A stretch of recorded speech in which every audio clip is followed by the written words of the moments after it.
everyone. We've started a new podcast, and today's topic is how to handle toxic family members in Christmas. I'm Kristin. I'm a research professor, and I'm also very interested in well-being and mental health and sustainability. And we also have Dawa with us today. Do you want to present yourself, Dawa? Yeah, I'm a very broadly interested person. I also studied energy and environmental science, but I also really like psychology. How do people function? How do I function? And yeah, let's see where we can take it this time. Yes. So we were talking a bit about exploring Christmas, and a lot of people have difficult times with certain family members around Christmas. And how can we dive into that a bit? I don't know if you feel comfortable sharing some of the challenges you are often facing around Christmas with your family, and maybe we can go from there.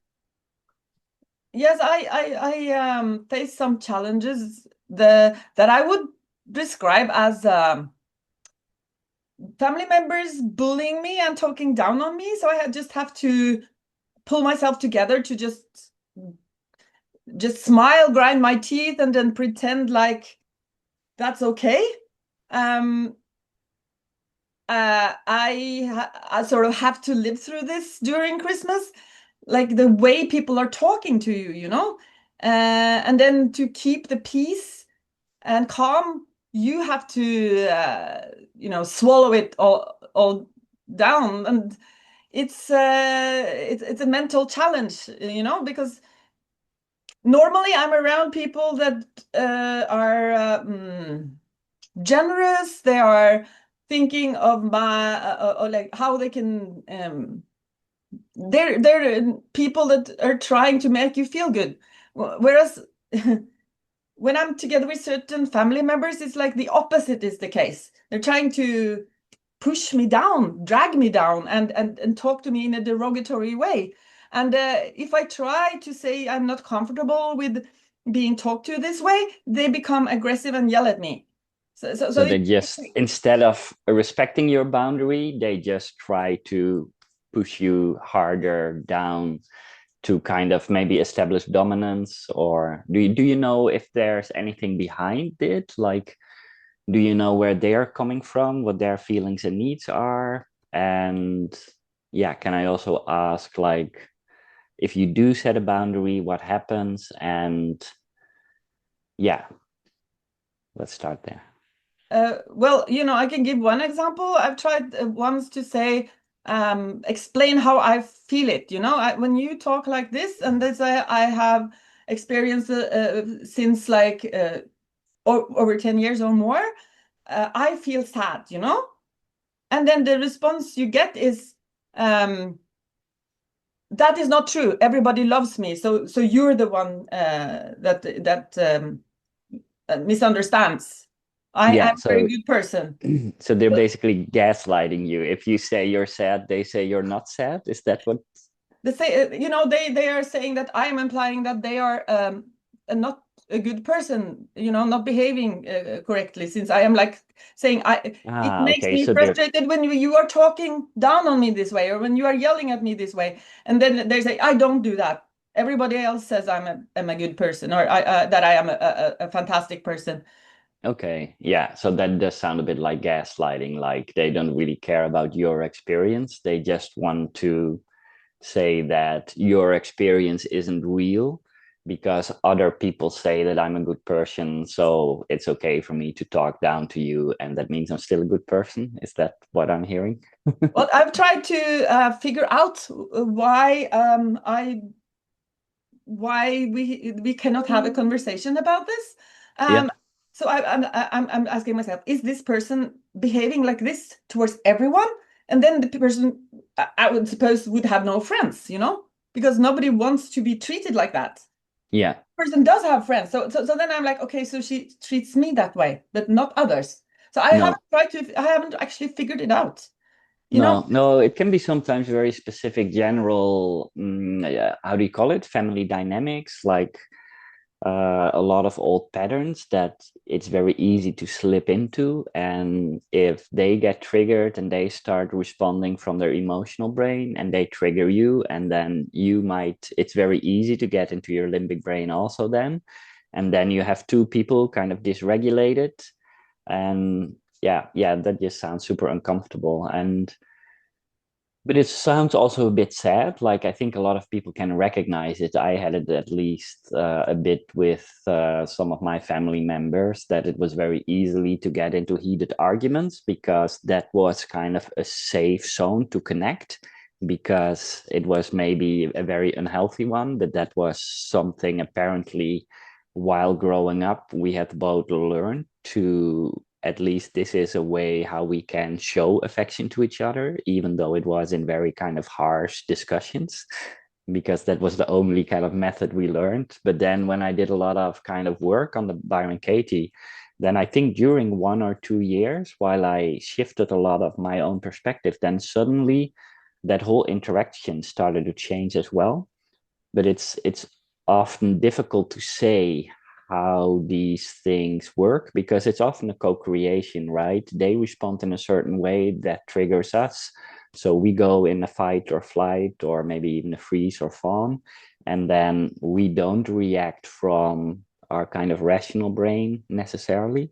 We also start to become triggered, and then you basically have this game where people are just responding out of pre-programmed systems from before instead of people being present, people being regulated, people having control over their emotions and thoughts and what they're saying.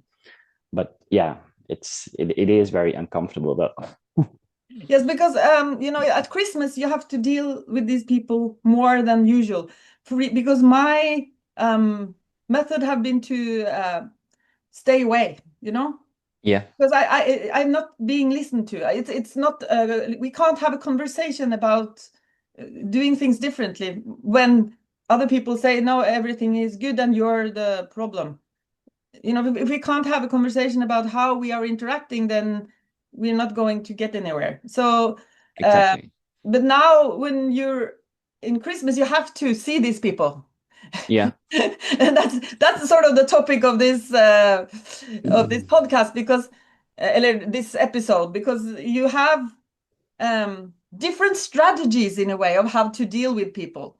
And I've been reflecting also on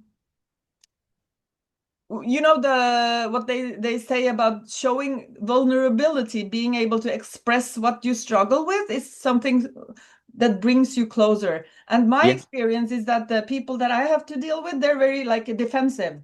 Yeah. They don't have any problems, you know and they also talk down at me as if I was a child, like they have to raise me and tell me how to behave. uh, Yeah. and that's very like you say, pushing my buttons. I'm a Yeah. grown-up person. Yeah, of course. I'm Yeah. a research professor. I Yeah. have friends. To talk to me in a way as if I was an 8-year-old that had a tantrum is sort of it's hard for me to just smile and nod, and of course I'm going to do what you say, and of course that's sort of what is asked of me, to just And And do you feel that they are regulated? Do you feel that they are coming from a calm place where they are in balance themselves? Or do you feel that they're coming from a very triggered space when they're interacting with you? I think that the conversations is escalating in a way if Yeah, there is a disagreement, and then they will always be right, because it's not like it's a real conversation. It's not like you're listening to the one argument and the other, and then you find the best solution. It's more no. like somebody is deciding, and it's going to be that way. And who is this person that is deciding? Because that sounds a bit narcissistic. Like what I understood from the Tim Fletcher kind of education I have done is they say like narcissism is when a person in power in a family dynamic, so it could be a parent or it could be a boss, and they kind of abuse their position of power to get their needs met, while a good head or of the family or a good leader in a company, they kind of have the responsibility to take the feelings and needs of all people into account. While narcissism is usually they're going to abuse that position to have their needs met, and I don't care about other people's feelings and needs. I don't know if that is the case, or how would you feel? I think that's describes it quite well. Even though I'm, I don't want to, I don't want to call other people narcissists, but it's more like I don't feel that there is any love, and not unconditional love, at least, because it's like you say, it's about have just this telling you what to do. Yeah, There's no, what do you feel about this? What could you think is a good solution? How do you feel in general? It's yeah, more, I am the uh, person that decides this, and shut up and behave, yeah, yeah. But And that does sound like, and narcissism. Just be clear, like narcissism isn't like this is a bad person, that's a good person, but narcissism is, in a sense, an abuse of power, an abuse of authority, by making it about their feelings and needs and not caring about other people's feelings and needs. And often the reason why people become narcissists or why they start to behave this way is because they deal with a lot of complex trauma. They often have a lot of trauma that they haven't processed themselves. Plus, there can be a lot of kind of hidden shame, guilt, anger, grief. Maybe there are a lot of difficult emotions that these people never kind of work through. They never learn to deal with kind of difficult emotions in a constructive way. So, and often Christmas is also a time where there can be a lot of other triggers, like maybe from previous years. Maybe we miss a person that died, recently or a couple of years back. And so it could be that a lot of these difficult emotions come up. And if people haven't dealt with that in a good way, then it can become very easy to kind of come from their emotional brain, their limbic brain, and simply are so involved with themselves that they don't feel there is space to care about the feelings and needs of other people. That doesn't make it okay, obviously, but at least it can explain a bit why these people are coming from the place they're coming from. yes, and it's also like you said about the dynamics in a family where you are less polite, or you're making less of an effort to be accommodating to people, and that might be true for me also, because I was like trying to be self-reflective, and I do, of course, have some of the same traits as the people from my family. For example, Yeah. I don't give in easily. I don't Yeah. like to be told what to do. I don't like to be controlled. Whereas these people, they are controlling. Yeah. But the reason why maybe that there's conflict is perhaps because, I don't know, maybe I'm a controlling person. Uh, at least I hate to be controlled. Yeah. This is in general. It's like, is it something that I hate? It's being controlled. Yeah. Yeah. I guess I've there's even good. done research on control because I hate it so much. Yeah. I guess there's like good control and bad control. If people try to guide you into actions that create harmony and that are healthy and that are positive for yourself in a group dynamic, then theoretically there isn't something wrong with being That's controlled, I would that's say. true. But if it's control that goes against your interest or against the harmony of the group, and it's just people wanting to boss you around because of their fear, their anger, their in a sense dysregulation, then obviously it can be very unpleasant. Yeah. Yes, because I think it's the last thing that's the case here. Actually, I've been trying to reflect on this, and I have a family with my grandmother and my grandfather. My grandfather was in the Second World War, and he was imprisoned in Poland, Yeah. in this German prison camp, and their relationship was very conflictual. My grandmother was very mean to my grandfather, Yeah. and there was always this conflict in the family. So all Yeah. the children are very aggressive. Yeah. Yeah. And there's a tendency in the family of not taking care of relations because they explode so much that, in the end, people start hating each other, Yeah. So I think there's some, what do they call it in these spiritual milieus? They call it like it's coming from generations back with people that have not been working on their inner aggression, Yeah, you yeah, know? that makes a lot of sense. Like a Yeah, lot of these patterns are just kind of copy pasted, like yeah. if children see that mom is super aggressive towards dad, but it's kind of working, why wouldn't they just copy paste that behavior?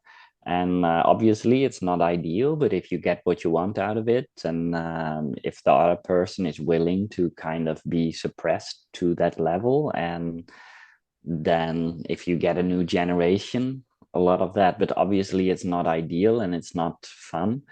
And it sounds to me there that, or at least what pops into my mind is that it could be really good to look at anger in itself, like a lot of times we don't really learn to deal with anger in a healthy way. So what is anger? Why is there anger? How do we deal with anger? How do we deal with conflict in a healthy way?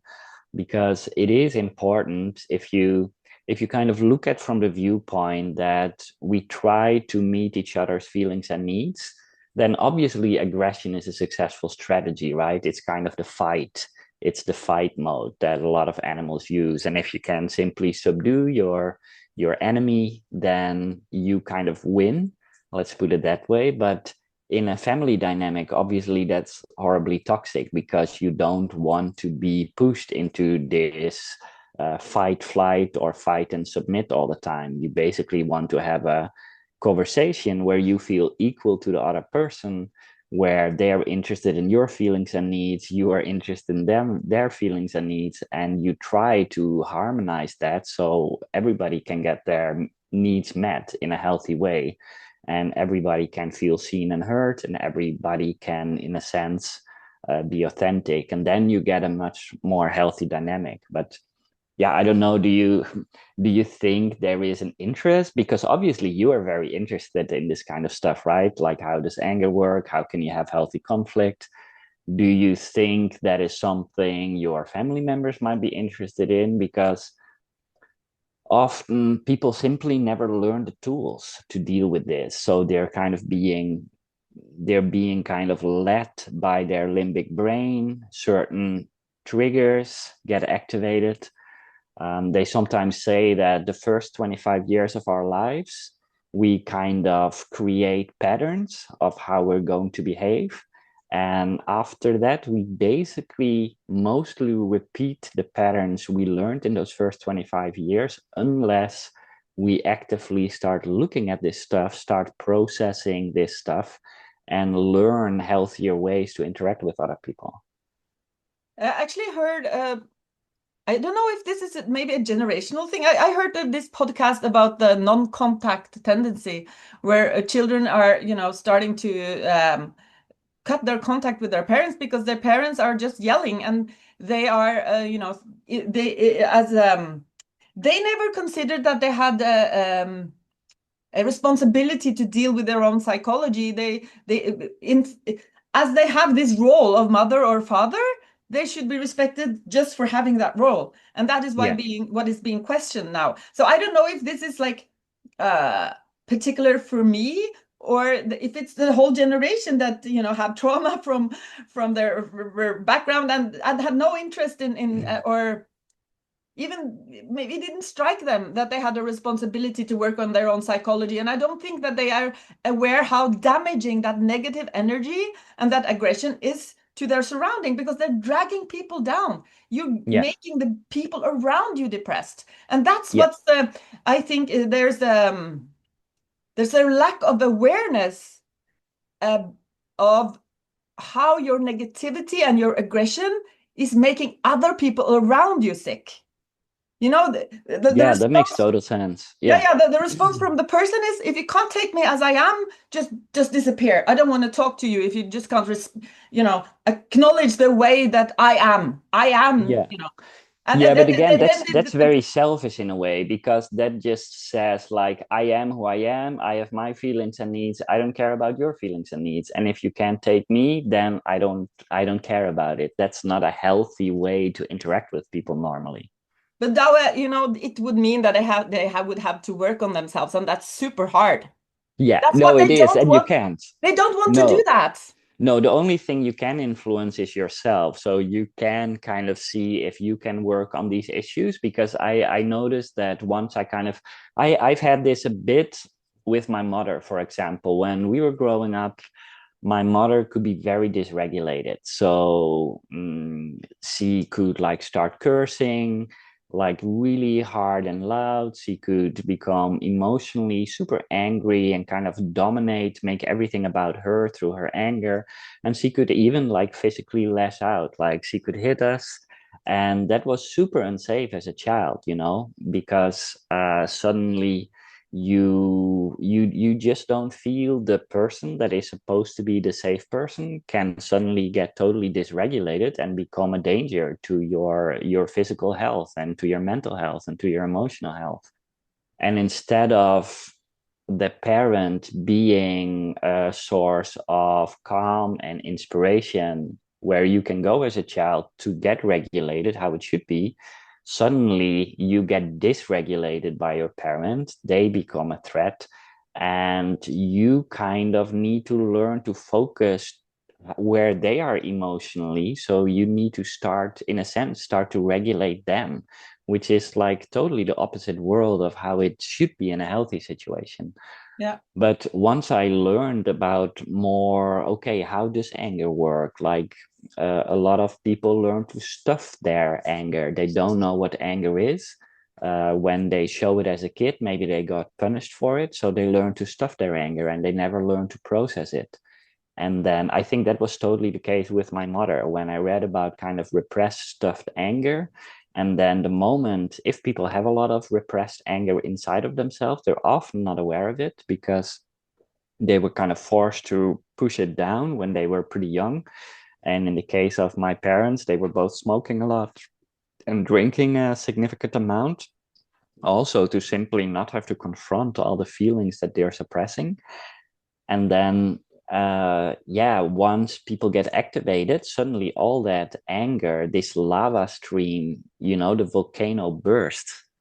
And I think in our generation there is a lot more knowledge available about it, so we can learn how to regulate our brains. We know breath work, we know yoga, we know working out, we know other regulation and grounding techniques, while in the generation before us, they had like zero skills, zero information available, which doesn't mean that they shouldn't learn. Like I have one friend and his father is really putting in the effort to learn these things, but obviously that's from person to person. And I think really what it is, like what can we do around Christmas, is try to understand and be as regulated as we can. And but also I think it is important to really set clear boundaries, like, hey, if you're gonna behave this way towards me, I don't really want to be here because it's not pleasurable for me to interact with you if you're just gonna put me down. And then maybe you kind of need to confront that and withdraw a bit before this older generation kind of realizes, hey, wait a minute, maybe I should look a bit at myself as well. But obviously you can't control that. Yeah, and like you said, maybe there are two ways of handling the aggressive parents. One way is like you say, you sort of become the buffer, and then you make sure that the parent will not fall into a rage, and you take the responsibility on you, and then you sort of maybe you get problems later because um sort of get bullied by people that are similar to your parents. I don't know. As for me, I have more like adopted the aggression. So Yeah. I am like I could say like the Alcoholic Anonymous. I'm an addict. I am an aggressive aggressive person. So I'll have Yeah. to I've after we met at this retreat, I have I mean, I'm maybe before, but at least after, I've started to work like primarily on my aggression, because I think that the aggression is disconnecting you from people. It Yeah, feels good. It feels good because you get it all out, but you don't know what sort of damage you're doing to your relationships. It's not a viable way. no, So no, when I I was totally agree. no, but it feels really good to be angry. I love being angry, but I've just Yeah, realized that it's not something I can do because it's damaging the relations. I was also yelling at people and even my own children. yeah, I'm sort of okay. And when I started working on my anger, then I've sort of discovered stress, you know? And then it's about, how to deal with that stress. And it's something I recognize in my own family also, yeah, extreme stress, inability to deal with the smallest thing. Like the lawnmower isn't working. It's like, what? You know? fair No enough. Yeah, ability to deal with that situation, you know? yeah, So it's just if you don't, you know, do something about yourself, it's just going to be so bad, so bad. yeah, And I can just see it in my family members how debilitating it becomes. So yeah. it's like It sounds a bit to me that you have become aware sooner of the patterns and that you have started taking responsibility for it. And can I ask what helped you process this anger, or what were the insights that you feel actually helped you deal better with your own anger, with your own aggression? I think I noticed some sort of disconnection with the people around me that I'm close to. And I Yeah. really dislike that emotion because I think it's the start of depression. And I am very afraid of depression because I was like I don't know if I was deeply depressed, but I was sort of at the brink of depression for a long, long, long period of time. I was just sad. Yeah. It was a extremely unhappy place to be. So like I just decided for no way I'm going back there. So I did everything. So that was like when we met at this retreat. That was Yeah, yeah, with yeah. broken leg and everything. And you know Yeah. the story. I'm not gonna Yeah, share yeah, it. I'm not gonna share it here. Maybe in a later yeah. Yeah, episode yeah, we can talk more about that, because then it's like how do you deal with your stress and your problems, and how yeah. did we deal with it? I can talk about that another time. But I think that the thing that scared me was that this disconnection that I felt. And for me, well-being and happiness is linked to connection with other people. Yeah, of course. Yeah, Yeah. because like in the spiritual space, we talk about interconnection and being one with everyone, like we are one, and that's what makes you happy. Yeah. That's what makes me happy. So being disconnected is like it's like the start of the journey into depression. And I'll do anything to avoid that. Yeah. So No, it's that why makes why I sense. did like that extreme thing that Yeah, yeah, yeah. like going to that retreat, and because I was just uncompromising about that. I am not Yeah. going there. No, and that I think that's often what's needed, right? We see patterns in ourselves that we don't want to repeat, and we build some awareness, so we're looking for new solutions. And yeah, for me as well, I noticed at least that for me there was when I did some IFS, like internal family systems, on a lot of this inner earlier childhood stuff in the last kind of 15 weeks, but also a bit before. And I often found that what you say, like anger can cover up a lot of emotions. So if you're afraid, anger can help. If you're sad, anger can help. If you don't know what to do, anger can help. So anger can kind of cover up a lot of emotions. And I've also noticed that as a child, I was always, I think most children might be, but I was pretty sensitive. So it's very easy to pick up anger of other people as well. And then I noticed that once I got processing, I felt a lot of my own anger, but also a lot of fear. And then suddenly a lot of sadness would come up. And then suddenly a lot of loneliness, for example. And it Hmm. was very interesting to see this kind of lasagna of feelings coming up. And once I processed one layer, then another layer became available, and then another layer, and then another layer. And then only after processing all those kind of difficult emotions, then suddenly there was some breathing room. Then suddenly there was space for relaxation. The fear fell away, the anger fell away. So suddenly there's relaxation, there's joy. I notice that I can get into my rational brain again because I'm getting out of this fight, flight, freeze, fawn mode. And then suddenly there's space again, there's room again.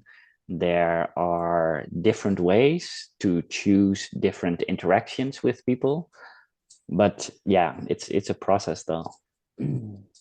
I think I have experienced the same as you, but I must say that, I don't feel that I'm free of my like I know I still have that tendency to easily get angry still and Yeah, stressed. It's not like I'm cured of that, but then it's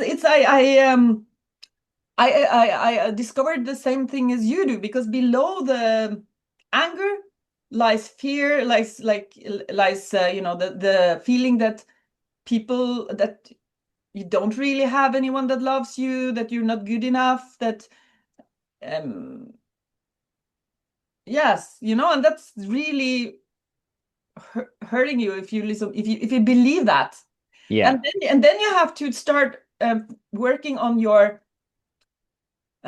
thoughts, not believing in your thoughts. Because if you're telling yourself, no one loves me, I don't have friends, my family does not love me, um, I'm not good enough for in my work or my relationship, I don't have the things that other people have, now you're talking yourself down.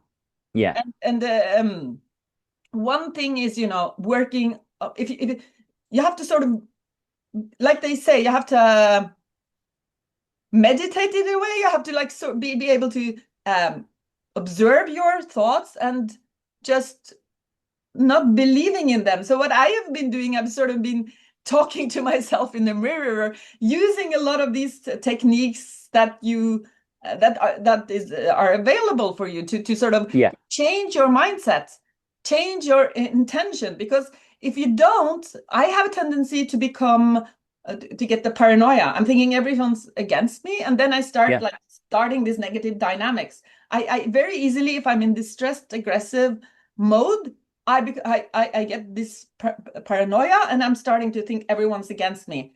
yeah, So I sort of I know the dynamic, and I have to stay away from that dynamic, because I know it does not lead to the connection that that I'm after. yeah, I love people. I really just want to be connected to people. So if I let it fall in this trap of anger, stress, and then paranoia, it's going to lead me onto that depressive path. So I yeah. have a You're lot gonna of feel. like toolkits to help me stay away from that. It fall into that trap Yeah, that yeah, takes yeah. me No, a that's bad beautiful. place to a bad Yeah, place. And then these family members drags me the wrong way, that drags me makes. into the hole. Yeah, And that's also what's they just it makes me so empty and sad inside. And I'm not a young person, I don't have time to waste the rest of my life on creating these bad feelings, you know no, that makes total sense, yeah. and it kind of sounds that you, in a sense, are a step ahead of a lot of your family members. So, do you think that the feelings you had about, this sadness, maybe this fear of being alone, of abandonment, do you think that might be also behind your family members, that they might feel the same feelings, but where you have processed it because you took responsibility, you have taken up, different practices, you went through a couple of retreats to kind of gain this insight, but could it be that they in a sense aren't there yet?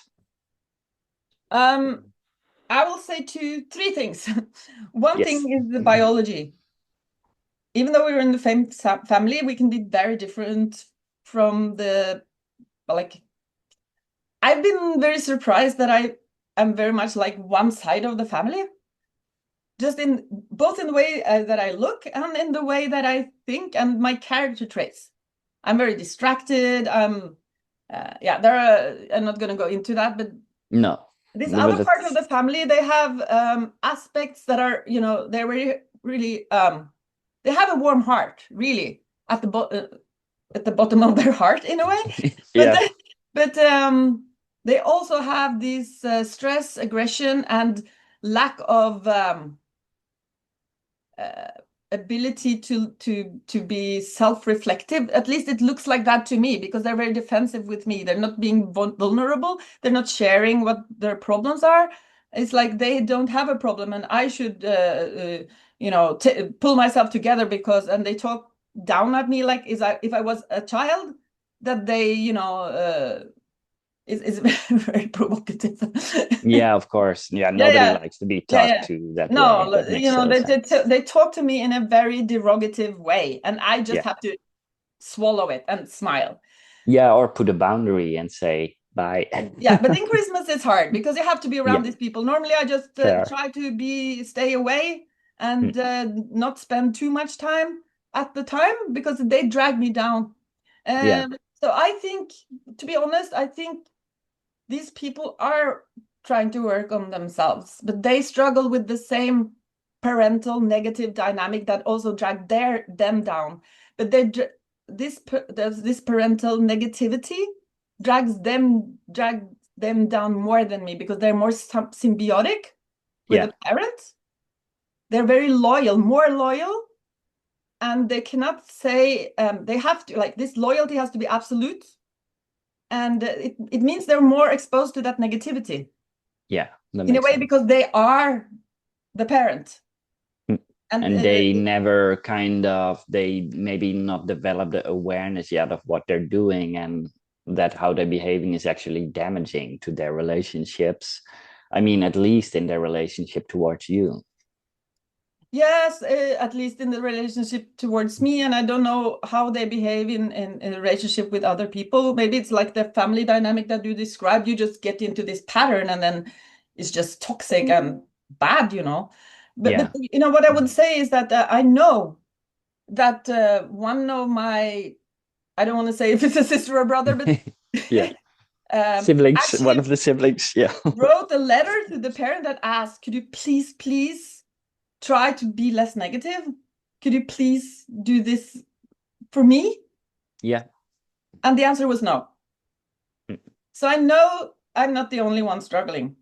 No. Have you No. tried connecting with that person a bit about that? Because that can sometimes, I have that a lot with my sister. I mean, my sister and I have gone through a lot of, I mean, it's also a bit what you say. I recognize that. I think my sister and I have a very similar characteristics, while my brother and me are like, I think my sister and me both look a bit more like my father, where my brother looks a bit more like my mother in how do you call it, temperament, in how to navigate the world.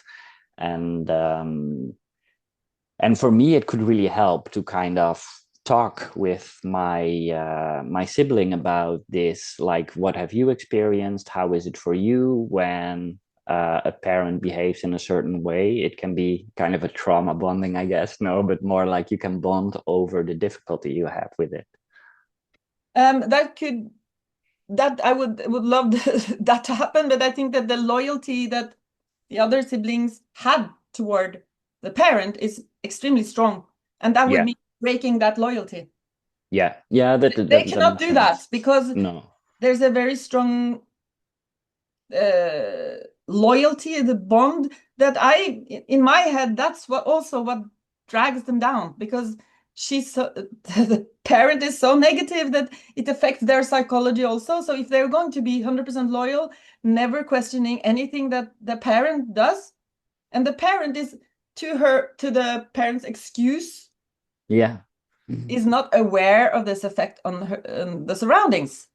No, but then again, if it's, I mean, obviously you have a hard time, and if one of your siblings wrote a letter like with a very specific request, like I need you to be less negative. And if they then simply say, I don't care, your needs don't matter to me, what matters are my feelings and needs, that would be another indication of kind of very strong narcissism. And again, narcissism is not bad, but it definitely feels like that parent doesn't have the capacity to kind of go outside of their own feelings and needs, probably because they still carry a lot of trauma, because they still carry a lot of suppressed anger, suppressed shame, suppressed other negative emotions that they don't know how to process in a healthy way. So they kind of explode and they just take it out on their surroundings.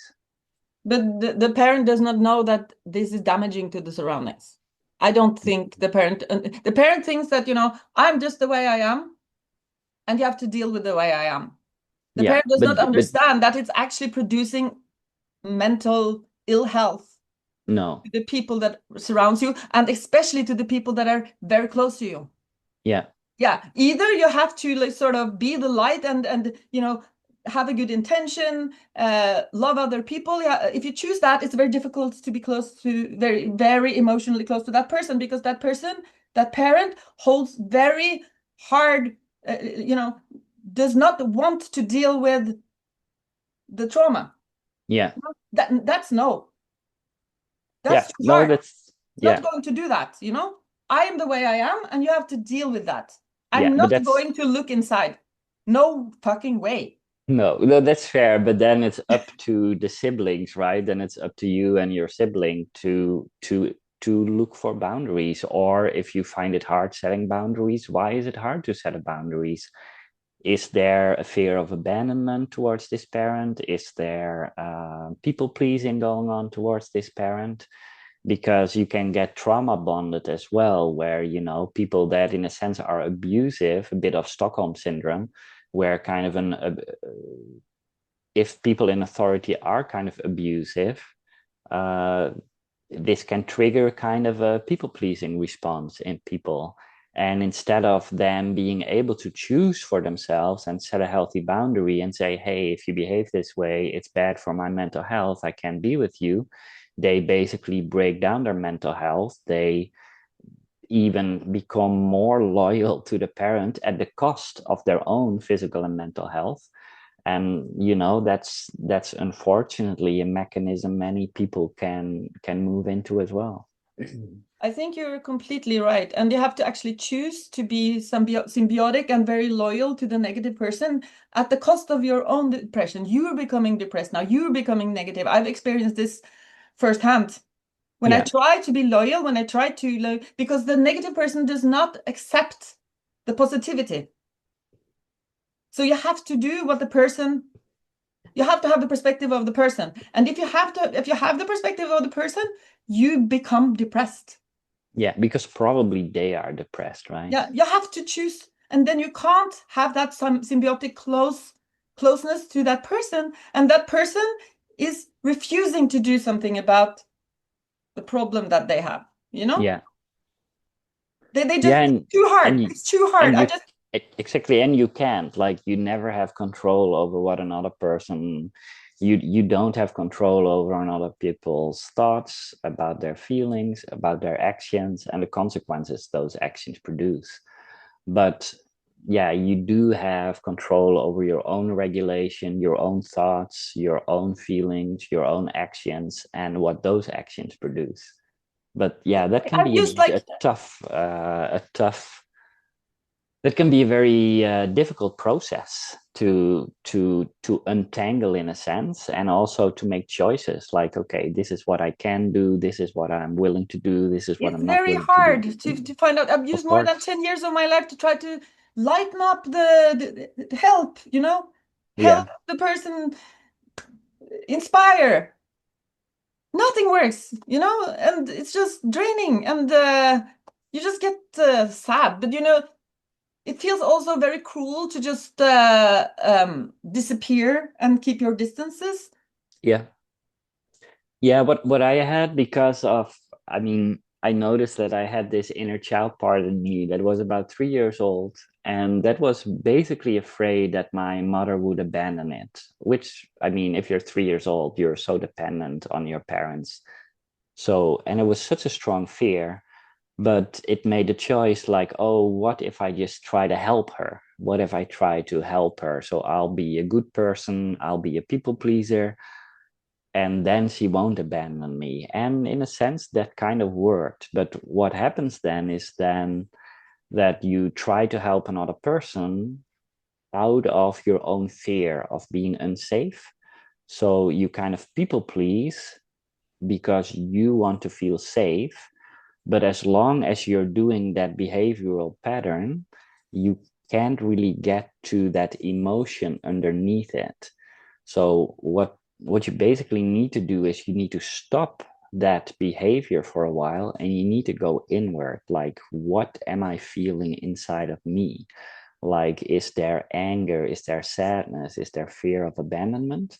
And if you can kind of be with that feeling, so that feeling can just allow it to be there and it can kind of dissipate, then suddenly it can be that the whole dynamic shifts Mm, because then you're no longer being programmed by this very old part of yourself. mm. Wow, that's super. That's an super important topic that we should talk about that in one whole episode because I Yeah. think that's also an acknowledged method in psychology to actually feel the feeling to feel the hurt instead of running away from the hurt because when you don't it's probably what my parent is also not doing, and get addicted to bad food, to yelling, and to everything else because it hurts so much to look at those feelings, to be with those feelings, and that's what people do not do. So they destroy the environment, they destroy their own body, they destroy their relations, anything to just not feel those feelings. Yeah. Yeah, this is why we don't like to feel painful stuff. So we suppress it or we distract ourselves from it. So I would say that like 90+% of all addictions come from difficult feelings. And often in the first 8 years, so it was difficult to process them. We get overwhelmed by certain feelings and we try to find a solution for it, but we don't really know what it is. So, but for example, people pleasing, and then that's a little behavior we start repeating. And unless we go back and change it and just feel the feeling underneath, we will just continue with the addiction Mm. because that's what addiction is. It is there to suppress this feeling. So every time I feel this sadness coming up, or this guilt, or this shame, I start to go for the cookie cabin, or I start to pour a glass of alcohol, or, whatever it can be. And I've been asking myself, these distractions can be also not what you normally think about distractions as like alcohol and addiction and stuff. I've been like questioning myself, did I travel so much? Is that this distraction just to not look at my inner feelings? I've been starting to, I'm not sure. I mean, always I love being around people is that because Yeah, I no, can't be it's alone. I don't know, yeah. You tell no, me, it's but now I start to question everything. yeah, but obviously there's like some behaviors that are kind of, we are kind of social group animals. So some behaviors are healthier than others, right? To get our needs met. Like if we look at, we all have a certain set of needs. I think most people have a need to be in connection with other people. They need to be feel a sense of belonging, relationship. They have a desire to be authentically themselves and be accepted by the people around them, so they can show up as their own selves, so they don't need to wear masks. And yeah, what I was told is if you feel a very difficult emotion, like an unpleasant emotion coming up, and then you feel like, oh, I need to help somebody, or oh, I want to travel, or oh, I want to do this, oh, like whatever the behavior is, just wait with that for 5 minutes. Oh, Just that's good. stay with the feeling and Yeah. go with the feeling and try to be with the feeling like it's a child. So be curious and compassionate towards it. Like, do you have to show me anything? Do you want to tell me anything? If there is there anything you need from me? Can I do anything for you? And if you approach the feeling in that way, yeah, for me, sometimes little movies come up, or maybe a lot of energy goes through the system. And I like to do TRE, tension and trauma release exercises. So you can shake your body a bit to get rid of the tension, or you can do breath work. For me, sometimes do some breath work really helps to kind of feel the energy go through my whole system and shake it out a little bit. Yeah, that's super interesting. It's about debunking or just looking through our own bullshit, how to don't fool, how to not fool ourselves. Yeah, and then Because you because do the logic also, the way we rationalize about our behavior uh, after we did it also, it's just like we're rationalizing it, but it's just a way of regulating our emotions. So, yeah, it's like how to stop bullshitting yourself in a way.